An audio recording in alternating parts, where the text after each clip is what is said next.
Hey guys, I'm back with another video for you. Since Raven Ridge has been out, I've received some messages by some of you guys, basically what processor one should go for when having to choose between the newer Ryzen 3 2200G and last year's Ryzen 3 1200. Long story short, right off the bat, the main differences is that the 2200G comes with integrated graphics. In terms of pricing, there's hardly any difference. Both CPUs come in at about $100 to $105 US, sometimes even less. So I do see why some people might get a little confused here.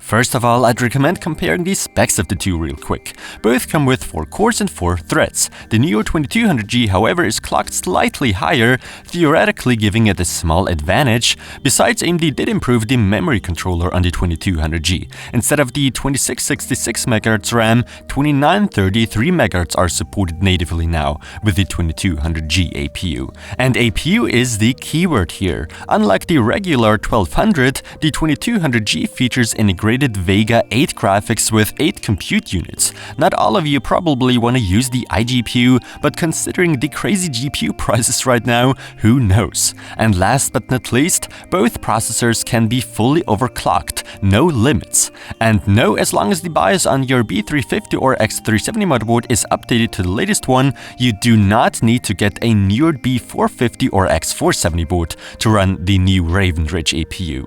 Since the 1200 does not come with integrated graphics, we'll only be comparing CPU performance. The 2200G will be tested at stock speeds as well as at 3.9 GHz, overclocked with the stock cooler. The 1200 will be run at stock speeds too, and will also be tested at an overclock at 4 GHz, although not done with this stock cooler. Sorry about that.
As it's clearly visible in most of these games I tested with, the newer Ryzen 3 2200G takes the lead. It's simply a little bit faster than last year's 1200, mainly due to the small increase in clock speeds, I believe. But who knows, maybe the memory controller does something as well. However, it's not a perfect result, let me tell you. You've surely noticed in one or several instances that the 2200G did in fact drop behind the theoretically slower 1200 by quite a bit in some games, specifically at 1080p. It's something I can't explain myself, and I kinda blame it on my motherboard's BIOS version for now. I'm sure the frame rate will improve a little more over time. In rendering aspects, the new 2200G sure is the winner though, but not too much of a difference in Vegas Pro 15. Interesting. Overclocking can definitely be worth it on both the Ryzen 3 2200G as well as the 1200. But again, there is some strange behavior noticeable here too. I sometimes get better results with the CPU clock speeds left at stock. In terms of power draw, the 2200G does pull a little more from the wall at full load, but we're just talking about 17 watts more in my case. So at the end of the day, I personally would pick the newer Raven Ridge Ryzen 3 2200G.